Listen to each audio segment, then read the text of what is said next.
শবে বরাতে কি কি আমল করতে হয়, রোজা কয়টি, নামাজ কয় রাকাত এবং নামাজগুলি কোন কোন সূরা দিয়ে পড়ব একটু দয়া করে জানাবেন। প্রিয় ভাইয়েরা, শাবান মাসের সবচেয়ে মর্যাদাকর একটা রাত্রি নবী করিম সাল্লাল্লাহু আলাইহি সাল্লাম বলেছেন, সেইটা হচ্ছে নিসফুম মিনাশ শাবান।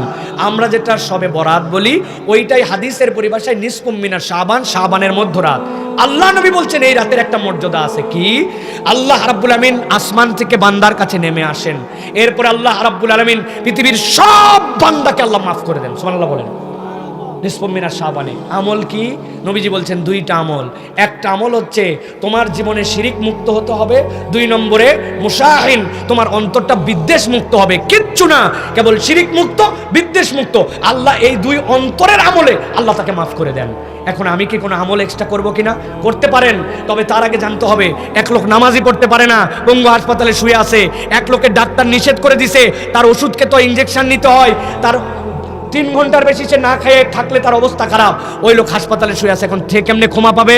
তারা যদি বলে যায় 3টা রোজা রাখো, রাত্রেবেলা এত রাকাত নামাজ পড়ো, আল্লাহ জেনারেল করে দিলেন তোমার অন্তরের আমল এটা। অসুস্থ, সুস্থ, আধা সুস্থ, অতিরিক্ত সুস্থ, কম সুস্থ, ভালো, আকেল, সকলে তোমরা শিরিক মুক্ত হও, আর তোমরা বিদ্বেষ মুক্ত অন্তর, মুখ ভাইয়ের প্রতি বিদ্বেষ তুমুকের এই মুক্ত করো, আল্লাহ জেনারেলি তোমাকে মাফ করে দেবেন। সুবহানাল্লাহ বলেন। এইটা শবে বরাতের মূল আমল। আর 2 নম্বরে রাসূলুল্লাহ সাল্লাল্লাহু আলাইহি ওয়াসাল্লাম থেকে প্রমাণিত আছে যে আপনি চাইলে এই দিনটার মধ্যে সিয়াম পালন করবেন। এই সিয়ামটা আপনার জন্য বরকতের সিয়াম, অতএব আপনি সিয়াম পালন করবেন। রাত্রেবেলা আপনার মন চাইছে আপনার ঘরের মধ্যে অতিরিক্ত সালাত আদায় করবেন, সেটা 2 রাকাত, 4 রাকাত, 6 রাকাত, 8 রাকাত, কিন্তু এইটার জন্য একবার সূরা ফাতিহা, এরপরে একবার ইন্না আতাইনাকাল কাউসার, 10 বারের পরে সূরা ইখলাস। এইরকম কোন তরিকা কোরআন সুন্নাহ দ্বারা প্রমাণিত নয়। অতএব এইটা আপনারা করবেন যে আপনারা সালাত আদায় করলেন, রোজা রাখলেন, আর অন্তরের এই 2টা রোগ আমার আছে কিনা এইটা মুক্ত করতে হবে। এটাই হচ্ছে আপনি যেটা শবে বরাত বলতেছেন, হাদিস যেটাকে নিসফুম মিনাশ শাবান বলতেছে, এইটার আমল। আপনি সারা রাত নামাজ পড়লেন, আগে একটা রোজা রাখলেন, পরে একটা, ওই দিন একটা, কিন্তু আপনার অন্তরটা পয়সা গেছে হিংসা বিদ্বেষে ভরা, কারো উন্নতি দেখতে পারেন না, কারোর প্রতি আপনার ভাল লাগে না, সকলের প্রতি আপনার হিংসায় ভরা মন, কাউরে মাফ করতে পারেন না, অমুক অমুক করছিল ধরে রাখছেন মনের মধ্যে, এদিকে নামাজে ফাটায় ফেলতেছেন, রোজায় ফাটায় ফেলতেছেন, আপনার এগুলো একটাও কাজ করবে না, আপনার পাত্র ঠিক নাই, ওর মধ্যে কোনো আমল বাঁধবে না, ঠিক কিনা? অতএব এই 2টা আমাদেরকে করার জন্য চেষ্টা করতে হবে। আল্লাহ আমাদেরকে বোঝার তৌফিক দান করেন। শবে বরাতে হালুয়া রুটি তৈরি করে মানুষের ঘরে ঘরে দেওয়া, নিজেরা খাওয়া কি রসমের আওয়াজ? কুমিল্লা অঞ্চলে এটার ব্যাপক প্রচলন আছে। আমরা অনেকে এটা বাদ দেওয়ার কারণে তারা আমাদেরকে ইসলাম থেকে বেরিয়ে গেছি মনে করে এবং অতি বুঝি এরকম মনে করেন। বিশেষ করে মহিলারা এগুলো করার জন্য স্বামীদেরকে অনেক সময় বাধ্য করেন, বিশেষ করে আমাদের এলাকায় এটি আছে, দয়া করে জানাবেন। প্রিয় ভাইয়েরা, প্রথম কথা ভাই, একটা হাদিস আপনাদেরকে জেনে রাখতে হবে। সেটা হচ্ছে নবী করিম সাল্লাল্লাহু আলাইহি ওয়াসাল্লামের কাছে আসার পরে জিজ্ঞাসা করছে, ইয়া রাসূলুল্লাহ আইয়ুল আমালি আফদাল, হে আল্লাহর রাসূল দুনিয়ার সর্বোত্তম আমল কি? আল্লাহ নবী সাল্লাল্লাহু আলাইহি ওয়াসাল্লাম অনেক হাদিসের মধ্যে বলেছেন ইতআমুত তুআম, মানুষকে খাওয়াও। আসমানের নিচে জমিনের উপরে যত নেক আমল আছে, মানুষকে খাওয়ানোর থেকে উত্তম আমল নাই। সুবহানাল্লাহ বলেন। কেউ যদি তার জীবনে বারাকা চায়, আমার সালাফরা বলতেন 4 পাওয়া জন্তুকে পানি খাওয়াও। অনেক দিন ধরে বরকত হয় না, সংসারে টানাটানি পুরায় না, যা রুজি করি কেন জানি আগায় না। 4 পাওয়া জন্তু মানে কি? 2 পাওয়া জন্তু মানুষকে তো খাওয়ানি, কুকুর, বিড়াল, শুয়োর, গরু, ছাগল।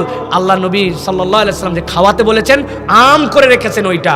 সালাফরা বলতেন বরকতের এইটা, প্রাণীর মধ্যে দয়া করা। এখন কথা হচ্ছে আমরা যে শবে বরাতের মধ্যে হালুয়া রুটি এইটা খাওয়াচ্ছি, এইটার সাথে আমাদের সম্পর্ক কি?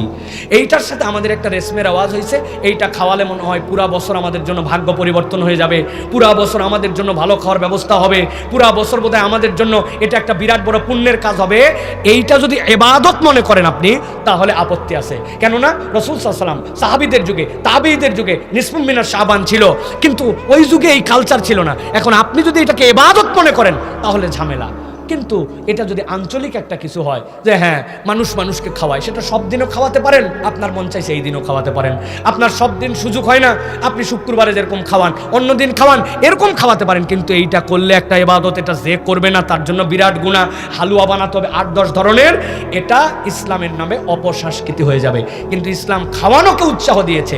আপনি নিরেট যদি মানুষকে খাওয়াতে চান সেখানে আপত্তি নাই, কিন্তু মনে রাখতে হবে আল্লাহ রসুলের সুন্নাত এবং ইসলামের প্রতিষ্ঠিত বিধানের মধ্যে নতুন কোনো ইবাদত বানানো যাবে। এখন এটা যদি রসমের রেওয়াজে ইবাদত হয়, বাদ দিয়ে দেন, ইবাদত হিসাবে এটা করা যাবে না। আশা করি আপনাদেরকে সংক্ষিপ্তভাবে বোঝাতে পেরেছি। যে ছেলে 5 ওয়াক্ত নামাজ পড়ে না, সে কি তার পিতার জানাজা পড়াতে পারবে? আমাদের এলাকায় এরকম ঘটনা ঘটেছে এবং অনেক মানুষ এই ছেলেকে আবার নামাজ পড়ানোর জন্য উৎসাহ দিয়েছেন। জিজ্ঞাসা হচ্ছে সে নামাজ যদি পড়িয়ে ফেলে তার নামাজ হবে কিনা। প্রিয় ভাইয়েরা, এখানে 3টা দিক আছে। প্রথম দিক হচ্ছে ঈমান, ইসলাম আর বেঈমান, এর মধ্যে কুফুর, এইটার মধ্যে পার্থক্য হচ্ছে সালাত। একজন মানুষ যদি সালাত না পড়ে, আমাদের আগেকার যুগের মানুষেরা, প্রথম যুগের মানুষেরা মনে করতেন নামাজ পড়ে না কে?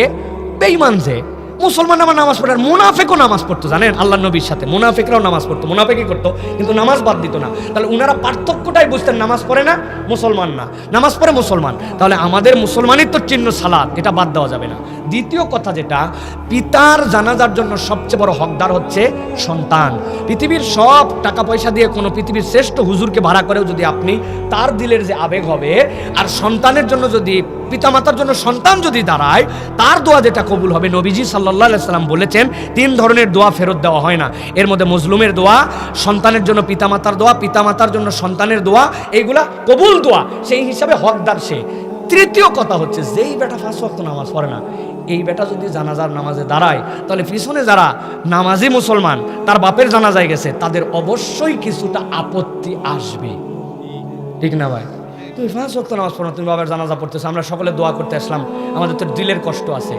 যদিও এটা আমাদের আবেগ এবং বাস্তবসম্মত আবেগ, কিন্তু মনে রাখতে হবে 5 ওয়াক্ত সালাত ইন্ডিভিজুয়াল ফরজ, আর আপনার জন্য জানাজার যে দোয়া করতে আসছেন এটা একটা জানাজার ইন্ডিভিজুয়াল হুকুম। সেই হিসাবে কোনো ছেলে যদি তার বাপের পিছনে দাঁড়ায় যায়, আর পিছনে যদি সবাই নামাজিও পড়ে, তাহলে তার জানাজা হয়ে যাবে, এবং আল্লাহ চাইলে এই দিন থেকে আল্লাহ যেন তাকে হেদায়েত দেন, এইটা মনে রাখতে হবে। তবে মুরব্বীদের নসিহত করা উচিত এবং তাকে ওই জায়গায় প্রতিশ্রুতি নেওয়া উচিত যে তোমার কত বড় দুঃসাহস, ফানজেগানা নামাজ না পড়ে বাপের নামাজে দাঁড়াইছিস বাবা, তাহলে তুই অন্ততপক্ষে বাকি জীবনটা নামাজের দিকে আয়, অতীতের জন্য তওবা কর। কিন্তু এই লোক যে নামাজ পড়লে নামাজ হবে না, বিষয়টা এরকম নয়। আল্লাহ আমাদেরকে বোঝার তৌফিক দান করুক। সর্বশেষ জিজ্ঞাসা, সম্প্রতি একজন মাওলানা জামাতে ইসলামে যোগদান করেছেন, এটা আপনি কিভাবে দেখছেন? প্রিয় ভাইয়েরা, প্রথম কথা হচ্ছে যে আমরা রাজনীতির যে প্র্যাকটিক্যাল বাংলাদেশের প্ল্যাটফর্ম আছে, এগুলার কোনোটার সাথে সক্রিয় কর্মী, সক্রিয় যোগদান এইগুলা করে আমরা কোনো রাজনীতি করি না প্রিয় ভাইয়েরা। যদিও আমরা ইসলামের পক্ষে, আল্লাহ রসুলের পক্ষে, আল্লাহর বিধানের পক্ষে কথা বলি। এখন বাংলাদেশে যে সকল চলমান বিভিন্ন প্ল্যাটফর্ম আছে, সেখানে যে কোনো ব্যক্তি তার দেশীয় স্বাধীনতা অনুযায়ী তিনি অংশগ্রহণ করতে পারেন, এটার মধ্যে আপত্তি করার কিছু নাই। কিন্তু আমরা আমাদের ক্ষুদ্র দৃষ্টিতে দেখছি, যারা নিজেদেরকে ইসলামী দলই বলে না বা ঘোষণা দেয় না, ওই রকম দলে অনেক হুজুর, মৌলানা, নানান কেউ যোগ দিয়ে তাদের পক্ষে হয়ে পাটি পুটি অমুক তমুক, এটাতে কোনো কারো তেমন কিউরিয়াসের বিষয় নাই। কিন্তু যারা ঘোষণা দিয়ে ইসলামের পক্ষে কথা বলে, তাদের দলে যোগ দেওয়ার পর বাকি অনেকের দিকে জ্বলে পুড়ে ছাই হয়ে যাচ্ছে, আছে না ভাই?